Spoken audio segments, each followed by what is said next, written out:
सिर्फ सवर्णों को मिलने वाले ईडब्ल्यूएस आरक्षण की धुलाई जारी है। बहुजन वकीलों ने सुप्रीम कोर्ट में सुनवाई के दूसरे दिन भी सुदामा कोटा की बखिया उधेड़ कर रख दी। तथ्य ऐसे कि रामायण से लेकर वेदों से लेकर डेटा और पुराने पुराने जजमेंट का हवाला दिया गया। सुप्रीम कोर्ट के अंदर और बाहर क्या हुआ, क्या दलीलें दी गई, जज ने क्या कहा, वकील ने क्या कहा, आगे इस वीडियो में सुदामा कोटा केस की हर जरूरी अपडेट आपको मिलेगी। बुधवार को भी 5 जजों की पीठ के सामने ईडब्ल्यूएस के खिलाफ दलील दी गई। पहले दिन की सुनवाई में doctor Mohan Gopal, senior advocate Meenakshi Arora और सीनियर एडवोकेट संजय पारिक ने अपनी दलीलें रखी थी। वहीं दूसरे दिन की दलीलों की शुरुआत senior advocate professor Ravi Verma Kumar ने की। उन्होंने कहा कि कमजोर वर्गों को अनुसूचित जाति और अनुसूचित जनजाति की व्याख्या का नियम समझना होगा। उन्होंने जोर देकर दोहराया कि आर्थिक भ्रष्टता भारतीय संविधान के तहत भेदभाव का आधार नहीं थी। प्रोफेसर रवि वर्मा कुमार ने मद्रास राज्य बनाम चंपकम दोराईराजन का जिक्र किया। प्रोफेसर कुमार ने भारत में आरक्षण का इतिहास बताया और मद्रास राज्य बनाम चंपकम दोराईराजन के ऐतिहासिक निर्णय के माध्यम से अपने तर्कों की शुरुआत की। उन्होंने कहा कि पहली आरक्षण नीति की कल्पना 1872 में मैसूर में की गई थी और चंपकम दोराईराजन केस में मैसूर की आरक्षण नीति को चुनौती दी गई थी और मद्रास हाईकोर्ट ने इसे रद्द कर दिया था। उन्होंने फैसले का एक हिस्सा भी कोट किया। ये तर्क दिया जाता है कि याचिकाकर्ताओं को केवल ब्राह्मण होने के कारण प्रवेश से वंचित नहीं किया जाता है, बल्कि कई कारणों से। उदाहरण के लिए ए, वे ब्राह्मण हैं, बी, ब्राह्मणों को 14 में से केवल 2 सीटों का आवंटन है और सी, 2 सीटों को पहले से ही अधिक मेधावी ब्राह्मण उम्मीदवारों द्वारा भरा गया है। जहां तक ब्राह्मणों के लिए आरक्षित इन 2 सीटों का संबंध है, यह सच हो सकता है, लेकिन जब हम अन्य समुदायों के लिए उम्मीदवारों के लिए आरक्षित सीटों पर विचार करते हैं तो तर्क की इस पंक्ति का कोई बल नहीं हो सकता। जहां तक उन सीटों का संबंध है, याचिकाकर्ताओं को उनमें से किसी में भी केवल उनके ब्राह्मण होने के आधार पर प्रवेश से वंचित किया जाता है और समुदाय के सदस्य नहीं होने के कारण जिन्हें वे आरक्षण दिए गए हैं, सांप्रदायिक शासनादेश में वर्गीकरण धर्म, नस्ल और जाति के आधार पर आगे बढ़ता है। हमारे विचार में सांप्रदायिक शासनादेश में किया गया वर्गीकरण संविधान के विपरीत है और अनुच्छेद 29(2) के तहत नागरिक को गारंटीड मौलिक अधिकारों का स्पष्ट उल्लंघन है। प्रोफेसर कुमार ने कहा कि चंपकम दोराईराजन का यह अनुपात समय की कसौटी पर खरा उतरा था और इंदिरा साहनी बनाम भारत संघ, एम.आर. बालाजी बनाम मैसूर राज्य और अशोक कुमार ठाकुर बनाम भारत संघ जैसे कई अन्य निर्णयों में अपनाया गया था। उन्होंने कहा कि यह दिखाने के लिए एक प्रस्तावना थी कि कैसे एक असंवैधानिक अभ्यास को 103वें संविधान संशोधन को लागू करके अधिकार का रंग दिया गया था। भारतीय संविधान के तहत प्रदान किए गए समानता के अधिकार पर विस्तार से बताते हुए प्रोफेसर कुमार ने कहा कि अनुच्छेद 14 के 2 अंग थे, समान अवसर का सिद्धांत और कानूनों का समान संरक्षण। उन्होंने कहा कि यह औपचारिक समानता के विरोध में नागरिकों को वास्तविक समानता की गारंटी देता है। प्रोफेसर कुमार ने इसकी व्याख्या करते हुए कहा, पहला अंग समान अवसर सुनिश्चित करने के लिए और दूसरा यह कि सुनिश्चित करता है कि देश एक जाति विहीन और वर्ग विहीन समतावादी समाज के रूप में उभरे।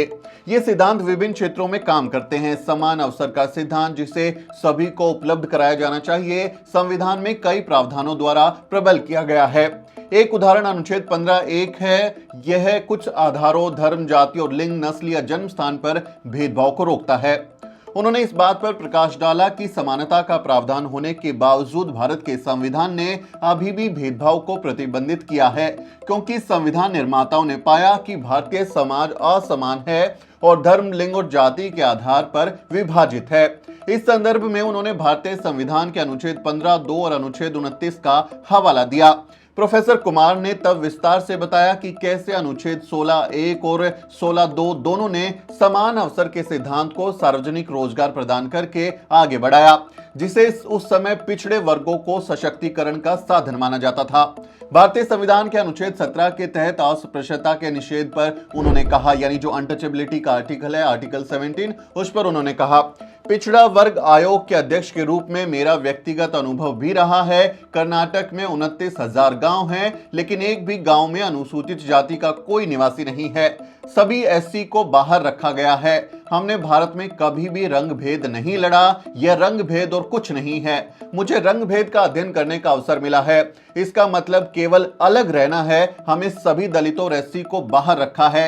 इसलिए अनुच्छेद 17 में यह कहा गया है, इस संदर्भ में प्रोफेसर कुमार ने बहुत शानदार बात की है। वैसे मैं आपको बता दूं कि प्रोफेसर जो रवि वर्मा कुमार हैं वो ओबीसी कमीशन के एक्स चेयरमैन हैं और एक जाने माने वकील हैं और उन्होंने इस पर काफी अध्ययन भी किया है। वो बार बार कह रहे हैं कि यानी जैसे दक्षिण भारत के राज्य हैं वहां पर जो दलित समाज से आने वाले लोग हैं उनको गांव से बाहर बसाया गया, जबकि उनकी चमड़ी का रंग और जो अपर कास्ट सोकोल सवर्ण है उनकी चमड़ी का रंग भी एक जैसा है, तो वो नस्लीय आधार पर नहीं हुआ है, वो रंग भेद की नीति पर नहीं हुआ है, बल्कि जाति भेद के आधार पर हुआ है और इसीलिए उनको बाहर रखा गया है। ये दलील उन्होंने दी। तो इस संदर्भ में प्रोफेसर कुमार ने न्यायालय का ध्यान भारतीय संविधान के अनुच्छेद 35 और अनुच्छेद 372 की ओर यह दिखाने के लिए आकर्षित किया कि अनुच्छेद 16 के तहत जनादेश अपने आप में एक मौलिक अधिकार है।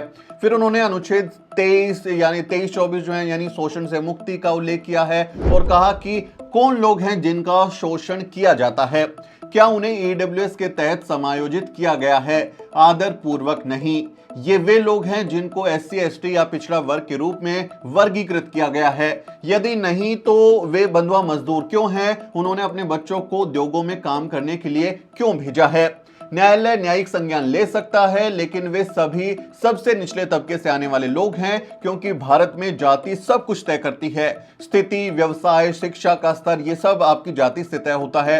रोज हमें रामायण सिखाई जाती है और बताया जाता है कि शंबुक, एकलव्य और कर्ण का क्या हुआ, नीची जाति में पैदा होने के अलावा उन्होंने क्या किया। इसलिए 23 और 24 ने उन्हें जमींदारों और ऊंची जातियों के चंगुल से मुक्त कराया। शूद्रों, दलितों और आदिवासियों के पूरे जनसमूह को मुक्त करने के लिए ही अनुच्छेद 23 और 24 को शामिल किया गया। अन्यथा अनुच्छेद 15 के तहत शिक्षा का अधिकार या अनुच्छेद 19 के तहत व्यवसाय की स्वतंत्रता या यहां तक कि आवागमन की स्वतंत्रता को भी महसूस नहीं किया जा सकता है। उन्होंने दोहराया कि ये कहते हुए सभी लोगों के पास की समान अवसर हैं, विशेष रूप से जाति, लिंग, धर्म के आधार पर भेदभाव को रोकना क्यों आवश्यक समझा गया। संविधान के तहत समानता की सुंदर अवधारणा है, यह सभी असमानता को रोकना चाहता है। उन्होंने कहा कि अनुच्छेद 15(4) पिछड़े वर्गों के उत्थान के लिए एक व्यापक कैनवस है। प्रोफेसर कुमार ने न्यायालय का ध्यान अनुच्छेद 15(4) की ओर आकर्षित किया, जो ये प्रावधान करता है कि राज्य को सामाजिक शैक्षिक रूप से पिछड़े नागरिकों के किसी भी वर्ग या अनुसूचित जातियों या अनुसूचित जनजातियों की उन्नति के लिए कोई विशेष प्रावधान करने से नहीं रोका जाएगा। ये प्रावधान है जिसके तहत जो संविधान में आरक्षण की व्यवस्था है वो इसी आर्टिकल के कंटेक्स्ट में पढ़ी जाती है। उन्होंने कहा कि कृपया चिन्हित करें, ये सामाजिक और शैक्षणिक रूप से है।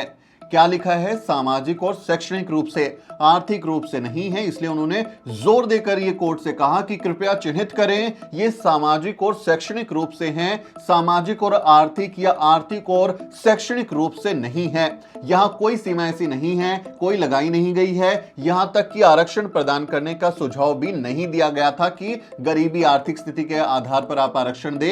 ये कहता है कोई विशेष प्रावधान के लिए इतना विस्तृत कैनवस इन वर्गों का उत्थान है, एससी, एसटी और पिछड़ा वर्ग, क्योंकि ये धन की हानि या दुर्घटना से नहीं हुआ बल्कि जन्म से, ऐतिहासिक नुकसान से पैदा हुई है। ये असमानता उन्होंने कहा कि पैदा होने की वजह से, क्योंकि वो उस कुल में, उस जाति में पैदा हुए हैं, इसलिए इनका ये नुकसान हुआ है, इसलिए इतना व्यापक दायरा दिया गया था। अन्य श्रेणियों से संबंधित सामाजिक, आर्थिक और शैक्षिक रूप से उन्नत पाए गए थे। एक मामले में एक पिछड़ा वर्ग समिति की रिपोर्ट ने एक शिक्षा औसत वर्गीकृत किया था। राज्य का औसत 6.9 था। नीचे वाले को पिछड़े के रूप में वर्गीकृत किया गया था। सरकार ने एक दिलचस्प अभ्यास किया। उन्होंने कहा कि ये क्या है 6.9, हमें इसे 7 तक कर देना चाहिए, 7 कर देते हैं इसको। शासक वर्ग एक ऐसे वर्ग का था जिसका राज्य औसत 7.1 था। उन्होंने फिर कहा कि क्यों 7.1 रखें, इसे 7 बना देते हैं, इसे राउंड फिगर में ले आते हैं, राउंड कर देते हैं, और ऐसा करके उन्होंने उन्हें पिछड़ा बना दिया। ये चुनौती बालाजी में शामिल थी। संविधान के साथ धोखाधड़ी है, एक पूर्णांक बनाने और एक अगड़े समुदाय को पिछड़ा बनाने की कवायद है। फिर उन्होंने भारतीय संविधान के अनुच्छेद 340 का हवाला दिया, और देखिए इससे पहले जो उन्होंने आर्टिकल बताए हैं और ये जो अभ्यास बताया कि 7 का कर दिया, 6.9 का 7 कर दिया, 7.1 का 7 कर दिया, यानी अपने मन मुताबिक उन्होंने अपने समुदाय को भी पिछड़े वर्ग में डाल दिया, और ऐसा हुआ भी है और कई राज्यों में ऐसी बातें सामने आई हैं। फिर उन्होंने इसके बाद जो है भारतीय संविधान के अनुच्छेद 340 का हवाला दिया और उन्होंने कहा कि उक्त अनुच्छेद ने वर्गों की पहचान करने और उनकी समस्याओं का अध्ययन करने के लिए एक तंत्र प्रदान किया है। अनुच्छेद 340 के तहत उन्होंने कहा, पहला आयोग 1953 में अध्यक्ष आचार्य काका कालेलकर के अधीन नियुक्त किया गया था, जिन्होंने 1955 में एक रिपोर्ट भेजी थी। उन्होंने काका कालेलकर जो रिपोर्ट है उसका जिक्र किया, जिस पर बालाजी केस का निर्णय लिया गया था और यह माना गया था कि जाति सामाजिक शैक्षिक रूप से पिछड़े वर्ग रूप से पहचान के लिए एकमात्र मानदंड नहीं हो सकती। या उन्होंने कहा कि पिछड़े वर्गों के रूप में वर्गीकरण का मानदंड महत्वपूर्ण है। जाति एक सामाजिक और एक श्रेणीबद्ध अर्थ है। जब हम कहते हैं कि अमुक जाति इस जाति से संबंधित है, तो इसका मतलब यह हो सकता है विशेष रूप से ग्रामीण क्षेत्र में उसकी सामाजिक स्थिति या व्यवसाय क्या है। हिंदू समाज लंबवत रूप से 5000 संप्रदायों में विभाजित है। यदि आप 7वीं मंजिल पर पैदा हुए हैं तो आप वहां मर जाते हैं, आप 12वीं मंजिल पर नहीं चढ़ सकते। ये जाति की वास्तविकताएं हैं। अंबेडकर साहब को कभी भी क्षत्रिय या ब्राह्मण के रूप में पदोन्नत नहीं किया गया था, ये उन्होंने कोट किया है। उनका जन्म एक अछूत के रूप में हुआ था और एक अछूत के रूप में ही रहते थे।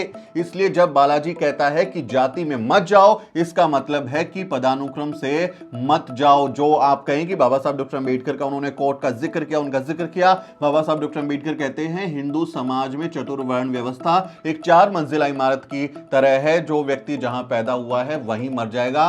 एक मंजिल से दूसरी मंजिल में जाने के लिए सीढ़ियां नहीं है। यानी आप जाति का कन्वर्जन नहीं कर सकते। आप धर्म बदल सकते हैं, लेकिन जाति यानी ब्राह्मण से आप क्षत्रिय नहीं बन सकते, क्षत्रिय से आप ब्राह्मण नहीं बन सकते, शूद्र से आप वैश्य नहीं बन सकते, जाति कन्वर्जन नहीं कर सकते। उन्होंने इस बात पर प्रकाश डाला कि वर्ग निर्धारित करने के लिए 22 मानदंड निर्धारित किए गए थे और केवल वे समूह जो सभी मापदंडों में उत्तीर्ण हुए, उन्होंने एससी बीसी यानी सोशो इकोनॉमिक बैकवर्ड जो क्लासेस है इनका लेबल अर्जित किया। उन्होंने इसकी तुलना ईडब्ल्यूएस से की और पूछा, उन्होंने एक सवाल पूछा है, अब ईडब्ल्यूएस को देखे पहचान के लिए ये मानदंड कौन तय करता है, क्या मानदंड है, इसके किस पैमाने पर आपने तय किया है। उन्होंने बहुत से एक जरूरी सवाल जो है वो कोर्ट से पूछा। उन्होंने आगे डेटा के अप्रचलित होने के मुद्दे पर भी प्रकाश डाला, यानी कोई आंकड़े ऐसे आपने जिक्र किए, कोई आंकड़े ऐसे पेश किए जिससे साबित हुआ कि इन लोगों के साथ में कोई ऐतिहासिक न्याय हुआ है और ये गरीबी का जो कारण है वो जाति है, वो इनकी सामाजिक पृष्ठभूमि है। क्या ऐसा कोई डेटा आपने दिया है? और इसमें आगे आपको ना बहुत इंटरेस्टिंग ऐसे फैक्ट्स मिलेंगे जो प्रोफेसर रवि वर्मा कुमार ने दिए हैं कि कोई व्यक्ति कैसे अमीर से गरीब हो गया या गरीब से अमीर हो गया। बहुत इंटरेस्टिंग तरीके से एक केस सुप्रीम कोर्ट में लड़ा गया। उन्होंने आगे कहा, ये जो डेटा है कि अप्रचलित होने के मुद्दे पर उन्होंने प्रकाश डाला और कहा कि भाई इस अदालत में सबसे बड़ी बहस इस पहचान पर है कि ईडब्ल्यूएस की पहचान क्या है। आप उस पहचान तक कैसे पहुंचते हैं, क्या जरिया है आपका वहां तक पहुंचने का, आपको डेटा मिलता है, किस तरह का डेटा है, आप कैसे एकत्रित करते हैं, कैसे आपका डेटा कलेक्शन होता है, कौन इसको कलेक्ट करता है, ये महत्वपूर्ण कारक हैं। हर बार आरक्षण को चुनौती दी जाती है। पहला तर्क है कि यह अप्रचलित डेटा पर आधारित है, यानी जो इसके आंकड़े जिसके आधार पर मिला वो गलत है। बार बार ओबीसी के आरक्षण को इस तरह से चैलेंज किया जाता रहा है। क्यों? पहली बार जनगणना 1872 में हुई थी और यह एक व्यापक जनगणना ऑपरेशन था। हर पहलू, सदस्यता, परिवार, व्यवसाय, संपत्ति, जोत और अधिक महत्वपूर्ण बात धर्म, जाति, वर्ण, भाषा की सदस्यता, सभी डेटा कलेक्ट किए गए थे, ये सब एकत्रित किए गए थे। 1872 यह तय किया गया था, 1881 यह तय किया गया था और 1911 तक उन्होंने इसे पूरा किया था। वो जातिवार जनगणना की बात कर रहे हैं। आज भी शोधकर्ता वे इस पर वापस आते हैं। 1951 में उन्होंने संविधान बनाने के बाद पहला निर्णय लिया कि जनगणना से जाति का कॉलम हटा दिया जाए। इसलिए हम नहीं जानते कि कितने ब्राह्मण या कितनी जो निचली जातियां हैं वो कितनी है, कितने ब्राह्मण हैं, ये कोई नहीं जानता। डेटा ही नहीं दिया। एससी/एसटी का कलेक्शन होता है लेकिन ओबीसी का, सवर्णों का नहीं होता। 2011 में बड़ी अनिच्छा के साथ भारत सरकार ने जाति की गणना कराई, लेकिन जब तक जनगणना हुई आप पिछड़ेपन का निर्धारण कैसे कर सकते हैं जब तक कि आप उनकी आबादी को नहीं जानते। लेकिन वो 2011 वाली जनगणना के डेटा भी सामने नहीं आते, तो वो पूछ रहे हैं, बहुत जरूरी सवाल है कि पिछड़ेपन का निर्धारण कैसे कर सकते हैं जब तक कि आप उनकी आबादी को नहीं जानते। कितने % लोग हैं, कितने डॉक्टर हैं, इंजीनियर, राजनेता हैं, आपके पास तो डेटा ही नहीं, कुछ भी तो नहीं आपके पास में। ये सब दबा हुआ है। ये सिफारिश की गई थी कि जाति को शामिल किया जाना चाहिए और इसके बिना जनगणना का परिणाम केवल एक चरवाहे की तरह भेड़ों की गिनती के रूप में होगा कि आपने सारी भेड़ों को गिन दिया लेकिन उसमें कौन सी भेड़ें मादा हैं, कौन नर हैं, कौन बच्चे भेड़ हैं, कौन उनकी उम्र बढ़ गई है, कौन बीमार भेड़ है, ये तो आपने कुछ भी नहीं पूछा। आपने सिर्फ चरवाहे की तरह भेड़ों को गिन दिया, ये उन्होंने कहा। उन्होंने कहा कि पिछली जनगणना जहां जाति विवरण एकत्रित किए गए थे 1931 में हुई थी। आखिरी जो कास्ट सेंसस है वो अंग्रेजों के जमाने की थी। हालांकि मंडल आयोग 1931 के आंकड़ों पर वापस आ गया और एक रिपोर्ट में प्रत्येक जाति की वृद्धि की गणना की। उसी के अनुसार उन्होंने 52% भारतीय आबादी को SEBC के रूप में वर्गीकृत किया। उन्होंने कहा कि हाल की जनगणना के अनुसार भारतीय जनसंख्या का 85% अनुच्छेद 16(4) के अनुसार SEBC की श्रेणी में आता है, socio educationally backward category classes में आता है। उन्होंने कहा कि बिना किसी सर्वेक्षण के संविधान अब कह रहा है कि जो पिछड़ा वर्ग नहीं है वे सभी EWS के तहत होंगे, क्योंकि उन्होंने 103वां संशोधन करके ये बात डाल दी है। उन्होंने ये बात प्रस्तुत की कि केवल 15% आबादी EWS के तहत लाभार्थी होगी। इनमें से लगभग 30% जो हैं जो वो कवर ही नहीं होते हैं, आर्थिक रूप से कमजोर होंगे, इसलिए देश की 5% आबादी लक्षित आबादी होगी। हमले का मेरा आधार यह है कि विशेषाधिकार प्राप्त वर्ग की एक छोटी आबादी को 10% कोटा देना है। यानी आप देखिए कि जो 15% कुल आबादी है उसमें से भी वो 10%, मतलब ज्यादातर अमीर आप देखेंगे उन्हीं को पाएंगे, जो उनके लोग गरीब होंगे वो महज 5% होंगे और उनको 5% डबल कोटा 10% दे दिया गया है, जो EWS की कैटेगरी के तहत आरक्षण ले सकते हैं। उन्होंने कहा कि ये जो है एक आधार है कि विशेषाधिकार प्राप्त वर्ग की एक छोटी आबादी को 10% का कोटा आपको देना है। इसकी नींव क्या है?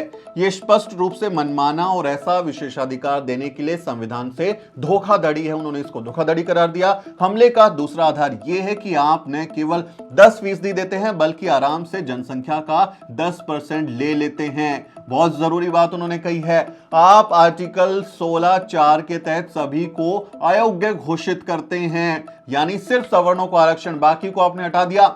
हमारे पास एक मौलिक अधिकार है जो हमें 50% पदों और पेशेवर कॉलेजों के लिए आवेदन करने के लिए उपलब्ध था और वो अब सिकुड़ गया है। आपने तो हमारे हिस्से का हक खा लिया ना, 10%, आपने हमारे हिस्से का 10% खा लिया, ये अब सिकुड़ गया है, हम अयोग्य घोषित कर दिए गए हैं। ये संविधान का अपमान है, संविधान का अपमान है। कहा जाए कि कोई अयोग्य है, इस बात को अगर आप बोलते हैं तो यह अपमान माना जाएगा। यह समझ में आता है अगर यह कहा जाता है कि आपको 15(3) आर्टिकल 15(3) का जिक्र कर रहे हैं के तहत मेडिकल कॉलेजों में सीट मिली है तो आप बाहर हैं, लेकिन नहीं, ऐसा इसलिए है क्योंकि आपकी जाति अनुसूचित जाति के रूप में गिनी जाती है, इसलिए आपको हटा दिया जाता है। मतलब इसमें और किसी जाति को व्यक्ति को EWS का सर्टिफिकेट नहीं मिलेगा।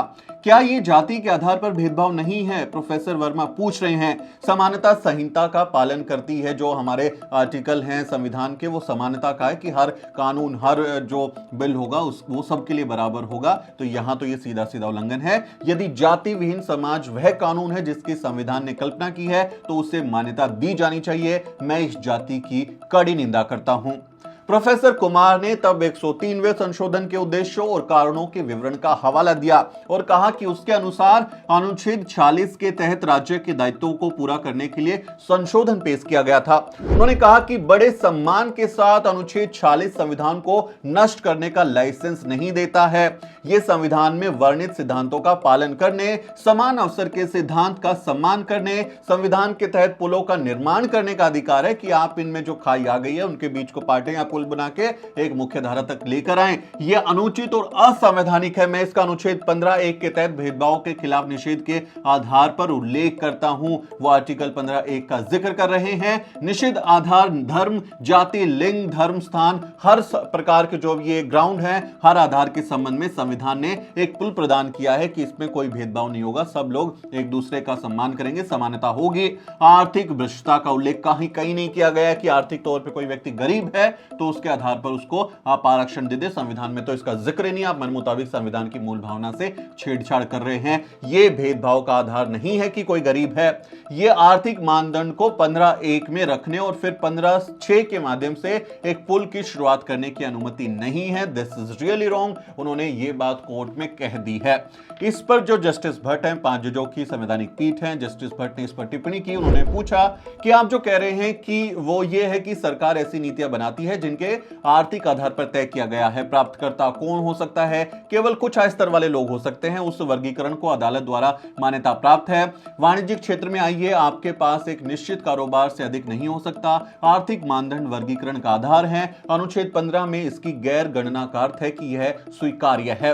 प्रोफेसर कुमार ने इस प्रावधान को गलत बता दिया। उन्होंने जो जस्टिस भट्ट ने जो कोट किया था उसको गलत बताया और कहा कि नहीं, आप गलत बात बोल रहे हैं। जो भी स्वीकार्य है उसके लिए प्रदान किया गया था। यदि ईडब्ल्यूएस दिया जाना था तो एक गरीब आदमी को क्या दिया जा सकता है?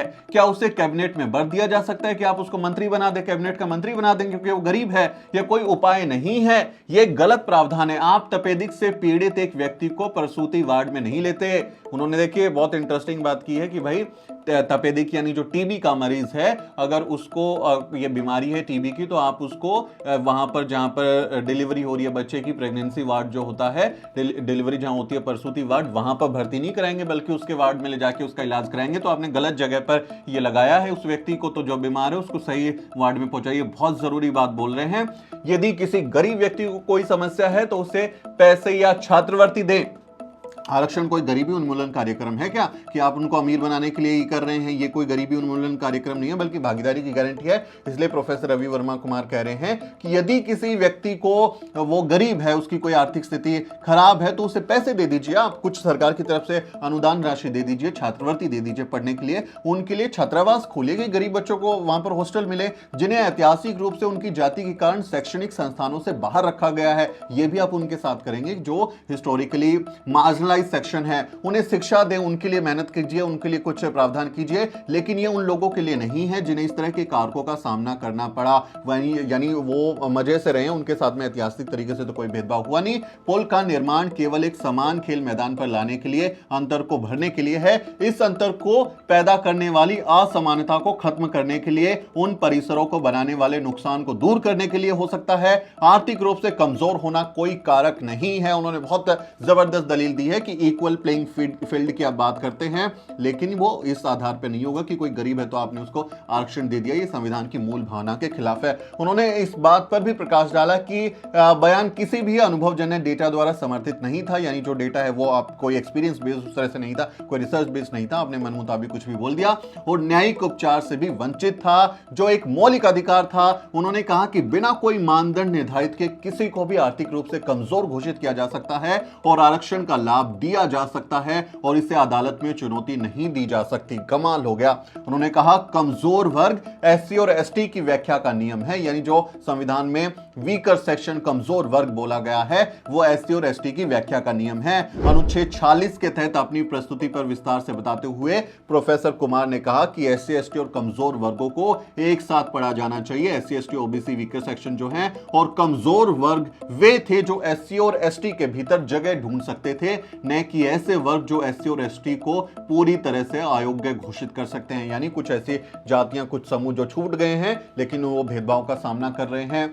शैक्षिक तौर पे और सामाजिक तौर पर पिछड़े हैं, तो उनको कई बार एससी लिस्ट में शामिल कर दिया जाता है, एसटी लिस्ट में शामिल कर दिया जाता है, अभी ओबीसी लिस्ट में शामिल कर देते हैं। जैसे प्रधानमंत्री नरेंद्र मोदी ने अपनी जाति को ओबीसी घोषित करवा दिया था और फिर वो ओबीसी का उन्होंने कार्ड खेला, तो ऐसा हुआ है। तो वो इसका जिक्र कर रहे हैं कि वो उसमें अगर ऐसा कुछ था तो वो उसमें मांग कर सकते थे कि हमें एससी एसटी की लिस्ट में शामिल किया जाए, लेकिन उन्होंने तो एससी एसटी को बाहर ही कर दिया, अपने लिए अलग ही मामला बना लिया।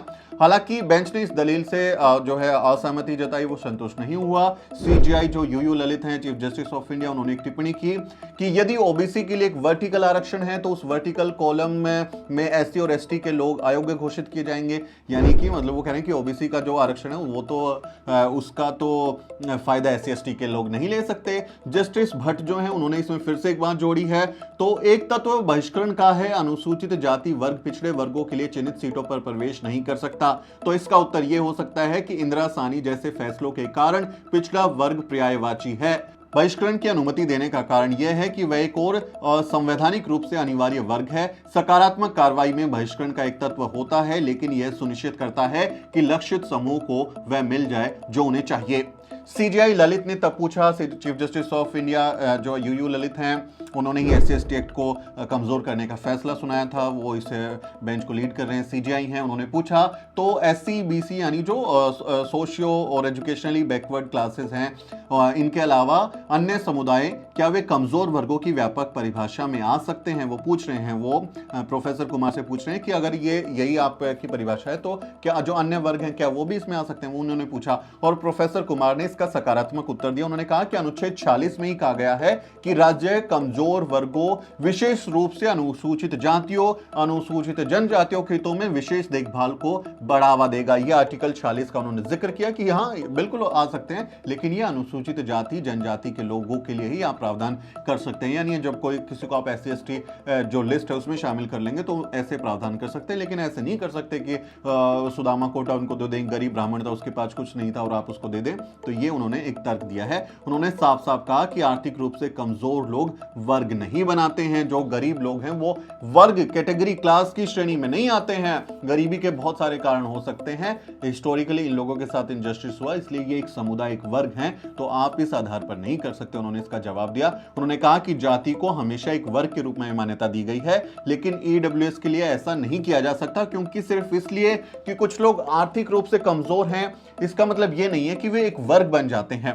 क्या वर्ग है? मतलब कोई अमीर, किसी के पास ज्यादा पैसे हैं, किसी के पास कम है, कोई उससे कम है, कोई उससे ज्यादा है, तो ये कोई वर्ग नहीं है। इस संदर्भ में उन्होंने कहा कि एक वर्ग जैसा कि समझा जाता है समरूप होना चाहिए, संख्यात्मक ताकत होनी चाहिए, धर्म में मूल होना चाहिए, कमजोर वर्गों को SC और ST के समान समझा जाना चाहिए, अनुच्छेद 46 में कहा गया है, और उन्हें सामाजिक अन्याय से बचाइएगा।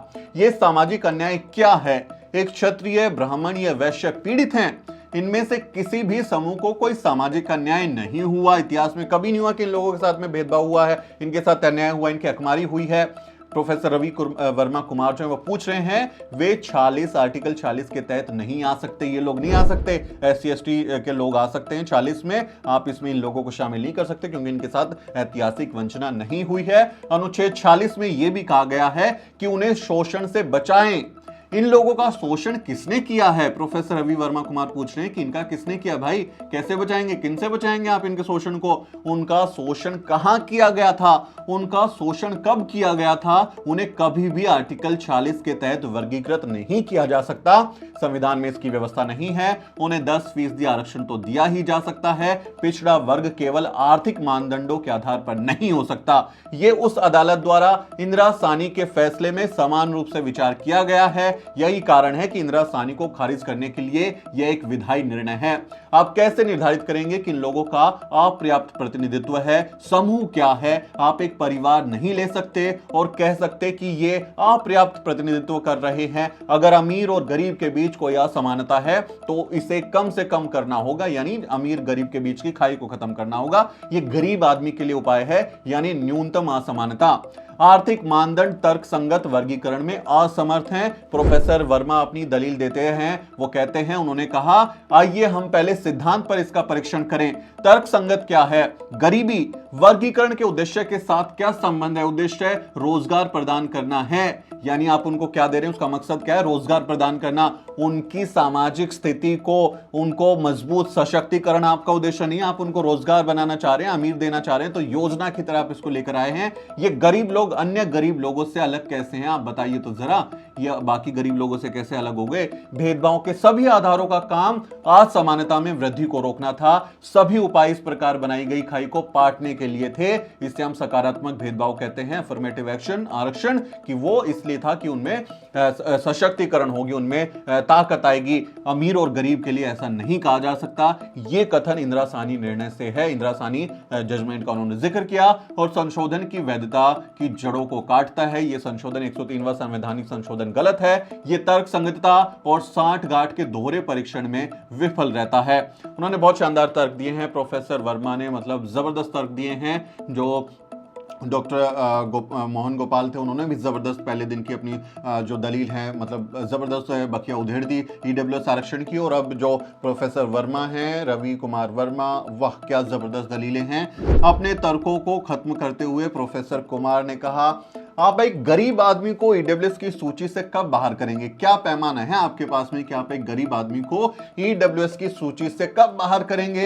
कर्नाटक में भूमि सुधार लागू होने के तुरंत बाद सभी जमींदारों ने अपनी जमीन खो दी और गरीब हो गए, उनकी जमीनें ले ली गई तो वो गरीब हो गए। क्या आप उन्हें गरीब के रूप में स्वीकार करेंगे? रियासतों के उन्मूलन के बाद सभी राजकुमार कंगाल हो गए, उनकी रियासतें चली गई। जब प्रिंसली एक्ट आया था, सारी जो राजघराने थे उनके महल वो उनके रजवाड़े सब सरकारी हो गए, तो क्या वो जो राजकुमार हैं वो कंगाल हो गए? क्या आप उन्हें स्वीकार करेंगे? उनको जो राजा रहे हैं, रजवाड़े रहे हैं, आप उन्हें ईडब्ल्यूएस का सर्टिफिकेट बना के दे देंगे? उनके पास भुगतान करने के लिए कोई आय भी नहीं है, इनकम भी बंद होगी, अधिक वो टैक्स भी नहीं दे सकते। अनुच्छेद 15(6) के स्पष्टीकरण पर आए, ईडब्ल्यूएस ऐसे होंगे जो परिवारों की आय और आर्थिक नुकसान के अन्य संकेतकों के आधार पर राज्य द्वारा अधिसूचित किए जाएंगे। पिछड़े वर्गों को इतने सारे परीक्षणों का उत्तर देना होगा, यानी जो पिछड़े वर्ग हैं आप उनसे तमाम तरीके की चीजें पूछते हैं। क्या क्या पूछते हैं? कच्चे घर में तो नहीं रहते हो? उन्होंने बहुत जबरदस्त तर्क दिए हैं। वो कहते हैं यदि वे अच्छे घरों में रह रहे हैं, कच्चे घरों में नहीं, तो उन्हें बाहर नहीं किया जाता है। वो जो आप देखें ईडब्ल्यूएस के लोगों को कि आपके पास में वैसी आर्थिक गरीबी नहीं है जैसे इन दूसरे एससी ओबीसी समाज के लोगों पर हैं। भले ही आपके अच्छे अच्छे घर हैं, लेकिन आप दिखा देंगे मेरे पास पैसे नहीं, अकाउंट खाली है, मैं तो गरीब हूं, ईडब्ल्यूएस का मेरे को वो दे दीजिए। बाहर नहीं कि उसको आप उसमें आरक्षण दे देते हैं लेकिन बाकी को नहीं देते। लेकिन अगर उनकी जाति शामिल है तो उन्हें बाहर रखा गया है। जो एससी एसटी ओबीसी वाले आ गए तो आप उनको बाहर कर दे रहे हैं। गजब का आपका लॉजिक है। ऐसा करना मनमानी है। प्रोफेसर वर्मा कह रहे हैं आपने मनमानी की है, यह संविधान के बुनियादी ढांचे का एक घोर उल्लंघन है। इसी के साथ उन्होंने अपनी बात की समाप्ति की, अपनी बात को विराम दिया कि सीधे सीधे संविधान का घोर उल्लंघन है।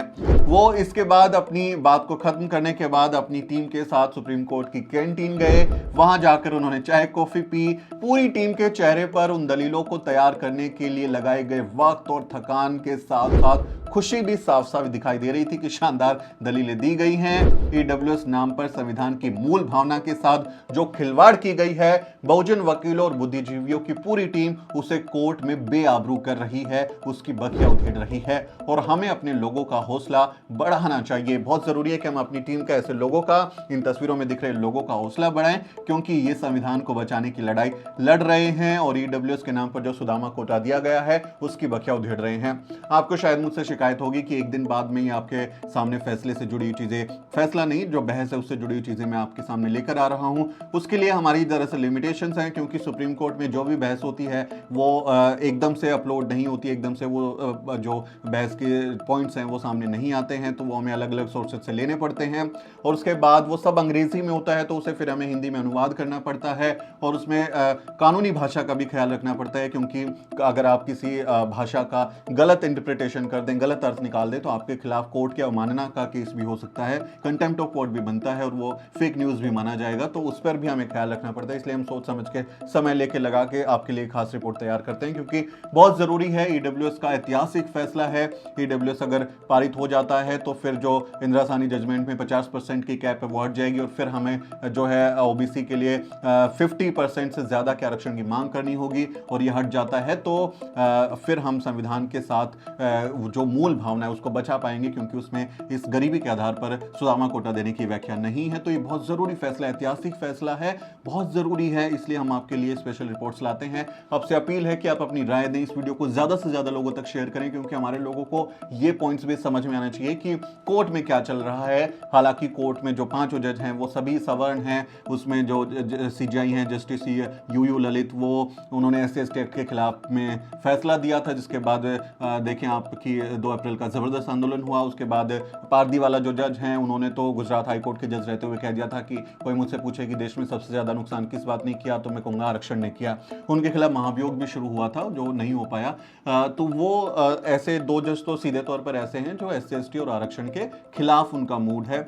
ऐसे में क्या फैसला आता है, लेकिन हमारे जो टीम है वो बहुत मेहनत कर रही है, बहुत शानदार दलीलें दे रही हैं। आने वाले दिनों में वहां पर जो भी अपडेट होती है, कुल 5 दिन तय हुए थे, 2 दिन की सुनवाई हो गई है, 3 दिन बचे हैं, उसमें क्या होता है वो भी हम आप तक पहुंचाएंगे, लेकिन कानूनी सम्मत के साथ में जरूरी चीजें आप तक पहुंचाएंगे। इसलिए चैनल को सब्सक्राइब करना ना भूलें और वीडियो को भी आने लोगों तक शेयर जरूर करें। मेरा नाम सुमित चौहान है और इस वीडियो स्टोरी में मेरी मदद कर रहे हैं मेरे सहयोगी मोहित और असरा। अगले किसी वीडियो में मुलाकात होगी दोस्तों, तब तक आप देखते रहिए द न्यूज़ बीक।